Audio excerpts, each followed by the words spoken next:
Hello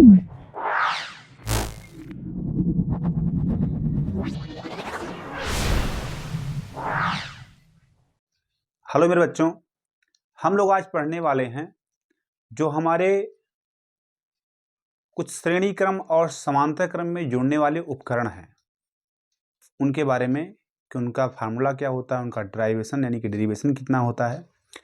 देखिए, इसके लिए हमने क्या कर रखा है कि इसमें 3 है। देखिए, पहले आपके जो क्लास 12th की बुक थी उसमें 4 था इस तरह का संयोजन, जिसमें प्रतिरोधों को जोड़ा जाता था, संधारित्रों को जोड़ा जाता था और सेलों को जोड़ा जाता था, साथ साथ प्रेरकत्व यानी कि कुंडली को जोड़ा जाता था। यहां पर अब एक आपका कट गया है इस बार में, अब केवल 3 बचा हुआ है। पहला आपका बचा है संधारित्र, संधारित्रों का संयोजन, दूसरा आपका बचा हुआ है सेलों का संयोजन और तीसरा आपका है प्रेरकत्वों का संयोजन, जो कि हम इस पूरे वीडियो में तीनों के बारे में समझेंगे कि इनका डेरिवेशन कैसे होता है। इन तीनों में से कोई एक लगभग हर बार परीक्षा में पूछा जाता है। तो चलिए हम लोग शुरू करते हैं। देखिए, पहले हमने बेटा यहां पर देखिए कि यहां पर लिया है एक, या कि देखिए आपका संधारित्र बनाया गया है, एक यहां पर संधारित्र बनाया गया है। संधारित्र क्या होता है? संधारित्र एक ऐसा निकाय होता है जिसमें हम लोग दो अलग अलग प्लेटों पर विपरीत आवेश लेते हैं। और देखिएगा कि यहां पर हम लोग 3 संधारित्र लिए हैं, एक C1 है, एक C2 है, एक C3 है। ठीक है ना। संधारित्रों की अपनी धारिता होती है। धारिता मतलब क्या होता है? आवेश ग्रहण करने की क्षमता को हम लोग क्या बोलते हैं? धारिता कहते हैं। अब यहां समझिएगा, देखिएगा कि जब हम बेटा श्रेणी क्रम में लेते हैं तो श्रेणी क्रम में इन पर आवेश समान होता है। क्यों? क्योंकि यहां देखिए प्लस आवेश है, यहां से माइनस आवेश है, अगला सिरा प्लस आवेश है, फिर माइनस आवेश, फिर प्लस आवेश, लास्ट में माइनस होकर ग्राउंड हो जा रहा है। ठीक है ना। और इस वाले में देखेंगे आप कि इसमें विभवांतर समान रहता है, क्योंकि तीनों प्लेटें देखिए लगातार एक ही तार से जुड़ी हुई है। इसमें क्या है? विभवांतर समान है, आवेश सबका क्या है? अलग अलग है। सुन मेरी बात। अब अगर मान लिया हमने कि 3, हम मानेंगे तो कैसे मानेंगे? जैसे मानेंगे कि मान लिया हमने माना कि 3 संधारित्रों को परस्पर श्रेणी क्रम में जोड़ा गया है, जिन पर प्लस क्यू व माइनस क्यू आवेश हैं। ठीक है ना। ऐसे पूरा हम परफॉर्म बनाएंगे। उसके बाद हम मानेंगे कि यदि संधारित्रों में, यदि यहां देखिए लिखेंगे हम लोग लाइन कि यदि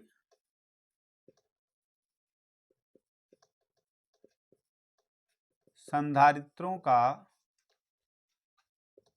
विभवांतर क्रमशः V1, V2 व V3 हो तो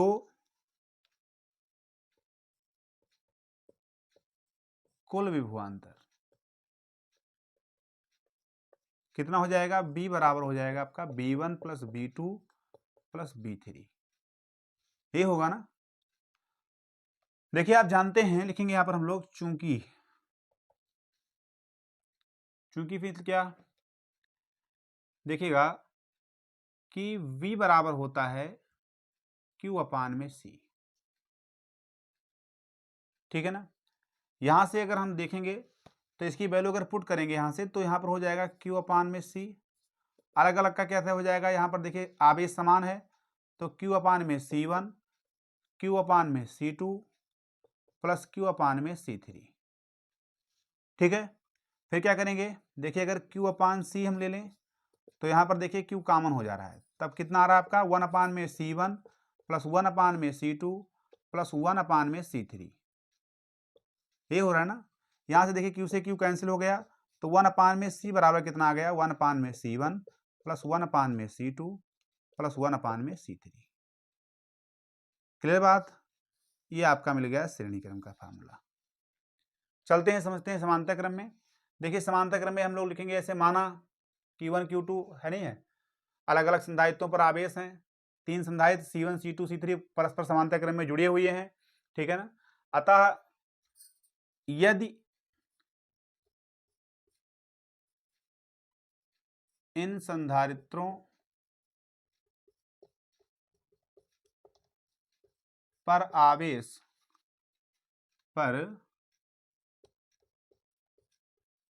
आवेश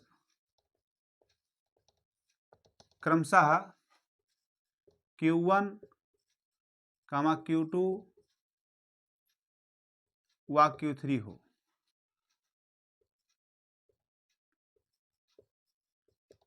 तो कुल आवेश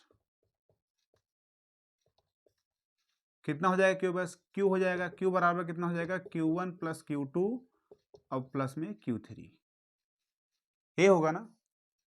अब देखिए यहां से फिर हम लिखेंगे, चूंकि देखिए बेटा Q बराबर कितना होता है? CV होता है।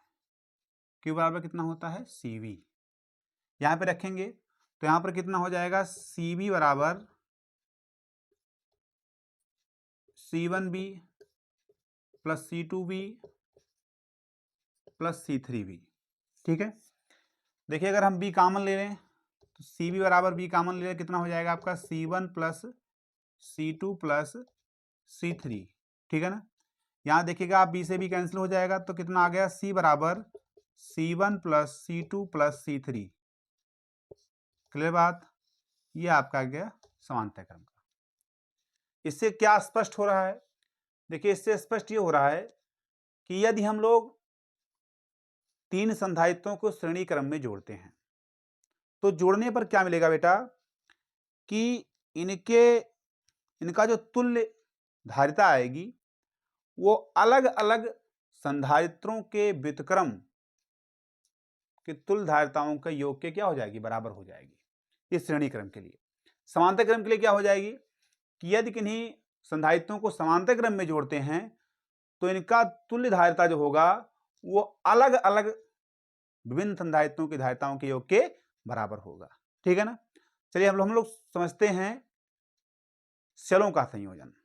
तो देखिए बेटा शुरू करते हैं हम लोग। देखिए यहां पर हम लोग अब सेलों का संयोजन के बारे में समझते हैं। देखिए यहां पर दो संयोजन लिया गया है, एक श्रेणी क्रम है और दूसरा क्या है? समांतर क्रम है। देखिए श्रेणी क्रम में क्या होता है बेटा कि सेल का जो प्लस वाला सिरा है वो दूसरे वाले सेल के माइनस सिरे से जुड़ा रहता है। ठीक है। जैसे यहां देखिएगा कि इसका जो प्लस सिरा है वो इसके माइनस से, इसका जो प्लस सिरा है इसके माइनस से, ऐसे आगे लगातार क्रम बढ़ता हुआ चला जाता है। देखिए अगर समांतर क्रम रहेगा, ये समांतर क्रम है आपका। ठीक है ना। समांतर क्रम में देखिए कि सभी का माइनस एक जगह पर है, सभी का प्लस एक जगह पर, एक बिंदु ए से और एक बिंदु बी से जुड़ जाता है। ठीक है ना। देखिए जब श्रेणी क्रम में हम जोड़ते हैं बेटा तो जोड़ने पर क्या होता है? देखिए आप कि इस क्रम में n सेल मान लिया लगा हुआ है। ठीक है ना। तो n सेलों का जो आपका होगा, जो आपका कुल विद्युत वाहक बल हो जाएगा, कुल विद्युत वाहक बल वो कितना हो जाएगा बेटा? Ne। ठीक है ना। कितना होगा? Ne। इसको इस तरह लिख दीजिए, लिखे हुए हैं हम E। ठीक है ना। और इसका जो आंतरिक प्रतिरोध है, कुल आंतरिक प्रतिरोध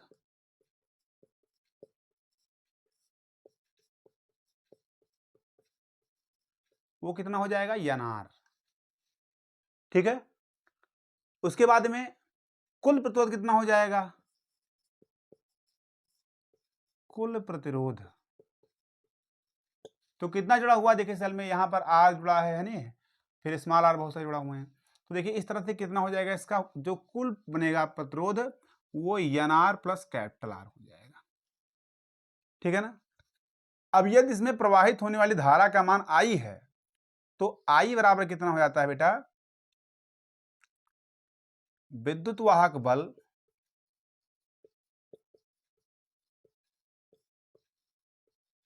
बटे में प्रतिरोध। ठीक है। या फिर I बराबर कितना हो जाएगा? विद्युत वाहक बल कितना है बेटा? Ne। अपान में प्रतिरोध कितना है आपका? Nr plus capital R। तो यहां से आपका सूत्र यहां से I निकल सकता है। श्रेणी क्रम में प्रवाहित धारा निकालना हो तो सेलों के संयोजन में तो हम लोग इस विधि से निकाल सकते हैं। देखिए इसमें इसका दो जो स्पेशल कंडीशन है समझ लीजिए क्या है। पहला कंडीशन इसमें होता है कि अगर मान लिया कि बाह्य प्रतिरोध की तुलना में आंतरिक प्रतिरोध क्या है? बहुत नगण्य है, बहुत कम है सेल का। ठीक है ना। उस कंडीशन में क्या होता है कि आपका जो एनआर है वो खत्म हो जाएगा, तब आई बराबर एन ई अपान में आर हो जाएगा, कैपिटल आर। कब?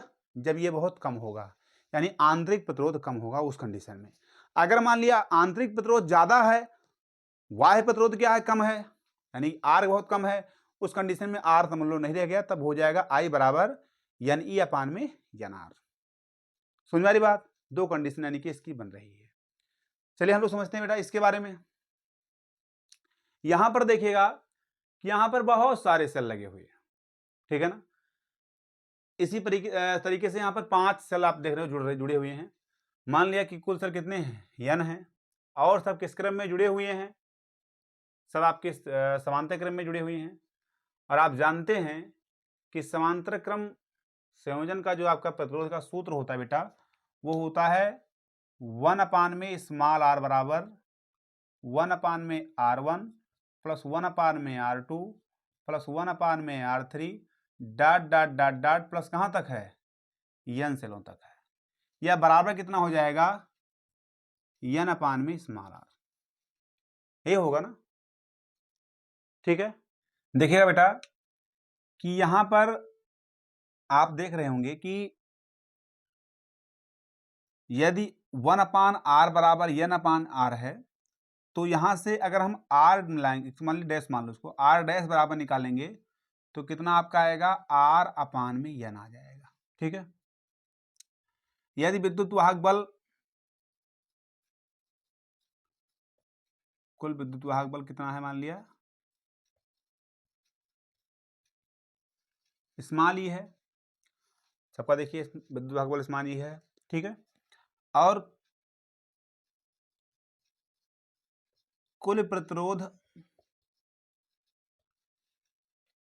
कितना हो जाएगा, आर प्लस आर अपान में एन, आर डैश की लिखेंगे वैल्यू। या फिर अगर कुल बहने वाली धारा इसमें आई हो, तो आप जानते हैं कि आई बराबर क्या होता है बेटा, विद्युत वाहक बल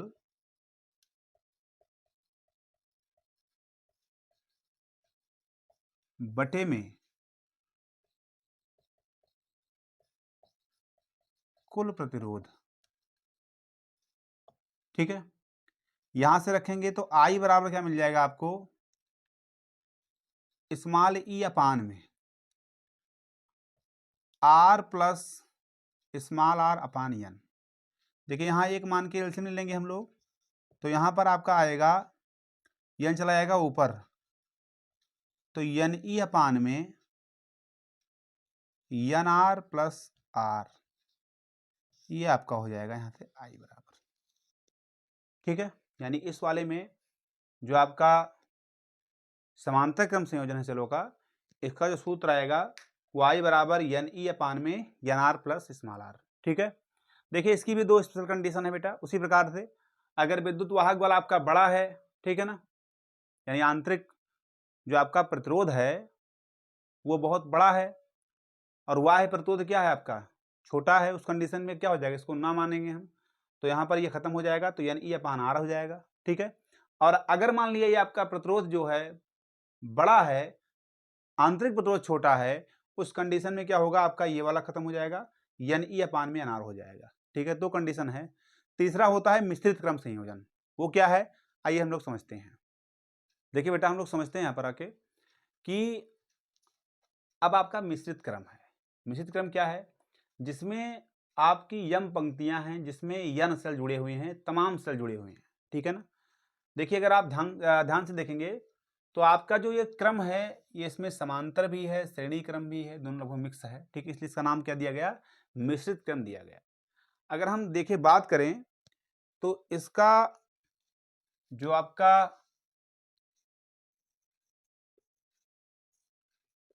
कुल विद्युत वाहक बल है बेटा,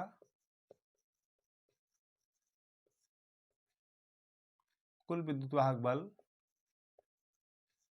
कितना हो जाएगा, यानी ई, क्योंकि बहुत सारे सेल जुड़े हुए हैं। ठीक है, और इसके देखिए क्योंकि इसमें चूंकि जो पंक्तियां हैं वो कितनी हैं, पंक्तियां आपकी स्मॉल m हैं, इसलिए जो आपका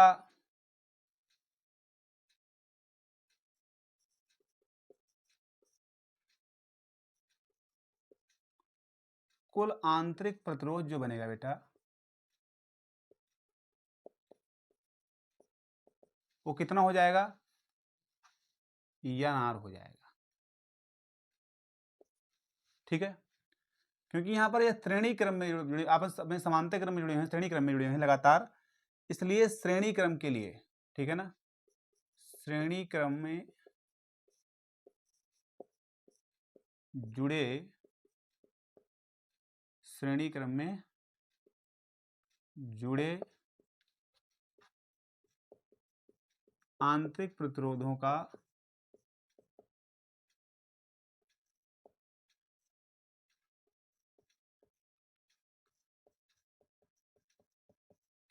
तुल्य प्रतिरोध, मान लिया हमने 1 में RN है कैपिटल, तो बराबर कितना हो जाएगा, 1 में RN है नहीं, 1 में RN प्लस 1 में RN plus dot dot dot कहाँ तक है, यम पंक्तियों तक, ठीक है ना, यम पंक्तियां,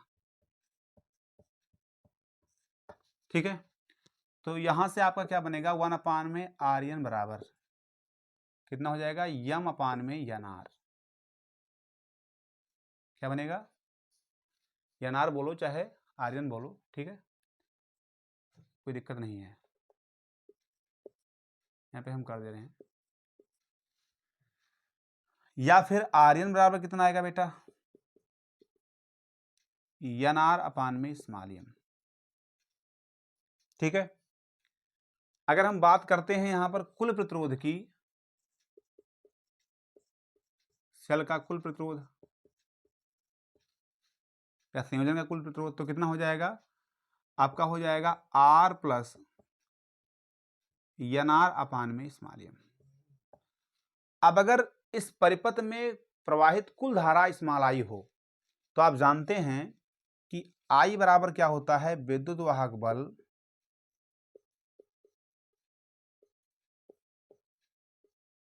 बटे में क्या हो जाता है, कुल प्रतिरोध। यहां से क्या बनेगा आपका, NE अपान में R प्लस NR अपान में स्मॉल m। देखिए यहाँ एक मान के एलसीएम ले लेंगे हम लोग, तो ये चला जाएगा ऊपर आपका, और यहां से जो आपका आएगा वो आएगा I बराबर MNE अपान में MR प्लस NR, ठीक है। ये आपका क्या हो जाएगा, मिश्रित क्रम संयोजन का सूत्र हो जाएगा, ठीक है। आगे कोई पद आगे पीछे हो सकते हैं, लेकिन आपका जो फॉर्मेलिटी बनेगा इतना ही बनेगा। देखिए इसकी भी आपकी दो स्पेशल कंडीशन है। पहला कंडीशन है कि अगर आंतरिक प्रतिरोध इसका जो जंक्शन जुड़े हुए हैं इनका ज्यादा होगा, बाह्य प्रतिरोध कम होगा, इस कंडीशन में इसका वैल्यू 0 हो जाएगा, MNE अपान में NR आ जाएगा। और अगर मान लिया बाह्य प्रतिरोध ज्यादा हो गया और आंतरिक प्रतिरोध कम हो गया, तो इस कंडीशन में इसका मान खत्म हो जाएगा, तो ये MNE अपान में MR हो जाएगा, ठीक है। दो कंडीशन बन सकती हैं इसमें भी, समझ में आ रही बात। अब हम देखते हैं प्रेरकत्वों का संयोजन कैसे करते हैं। देखिएगा बेटा, हम लोग प्रेरकत्व के बारे में समझते हैं, इसको हम लोग कुंडली भी कहते हैं। देखिए उनको हमने दो तरीके से अलग अलग श्रेणी क्रम में और समांतर क्रम में जोड़ रखा है। देखिए आपका श्रेणी क्रम है और ये आपका समांतर क्रम है, जिसमें देखिए एक सिरा किससे होता है, लगभग प्लस से माना जाता है, दूसरा सिरा माइनस से माना जाता है। देखिए इस तरह का जोड़ते हैं तो इसको हम श्रेणी क्रम बोलते हैं, और अगर सबका प्लस प्लस एक जगह पर, सबका माइनस माइनस एक जगह पर, तो इसे हम लोग क्या बोलते हैं, समांतर क्रम बोलते हैं। अब देखिए जब इस तरह से बद्ध होता है आपका कुंडली, जो होता है बंधा होता है, जुड़ा होता है, तो उसमें धारा का मान तो समान रहता है, लेकिन जो कुंडली से बद्ध चुंबकीय फ्लक्स होता है वो अलग अलग रहता है, ठीक है ना। अगर मान लिया चुंबकीय फ्लक्स फाई हो,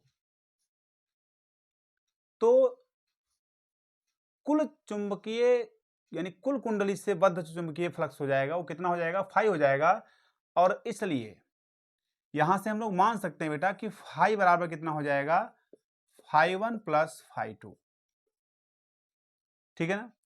चूंकि यहां देखिए हम दिखा रहे हैं आपको कि चूंकि फाई बराबर आपका जो होता है बेटा वो होता है आई एल, क्या होता है, फाई बराबर आई एल, ठीक है ना।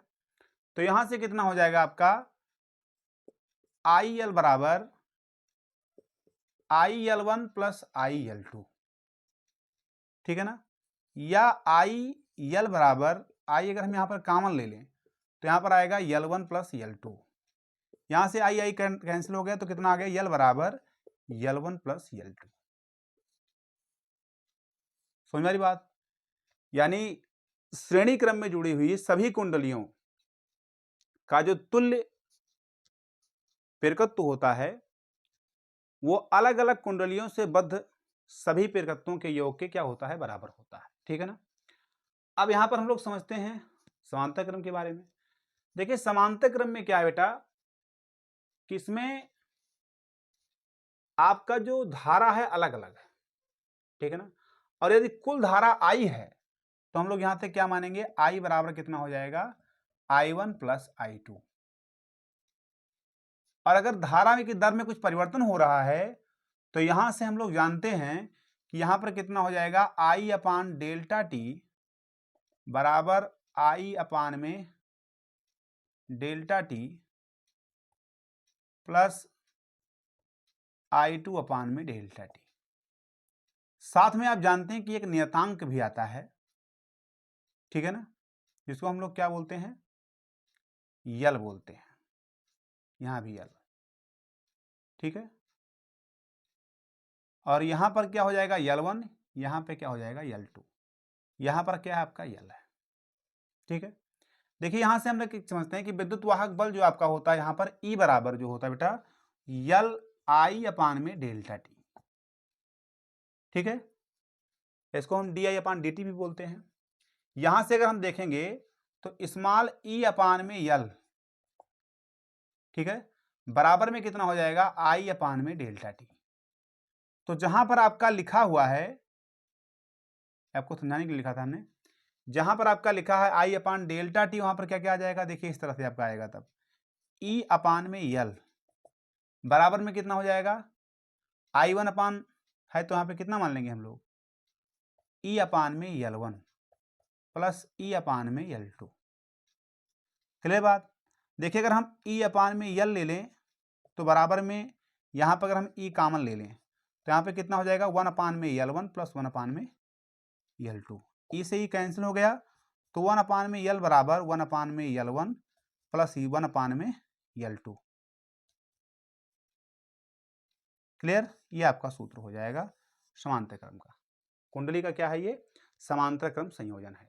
देखिए ध्यान रखना इस बात को कि विद्युत वाहक बल ई बराबर यल आई अपान डेल्टा टी। देखिए यहाँ पर माइनस होता है बेटा, इस चीज को भी ध्यान रखना आपको, ठीक है ना, यहाँ पर आपका माइनस में आ जाएगी वैल्यू, तो यहाँ भी माइनस में आ जाएगा, यहाँ भी माइनस में सब आ जाएगा, ठीक है ना, कॉमन लेने पर, तो इससे माइनस से माइनस कैंसिल हो जाएगा तो आपका इस फॉर्म में आएगा।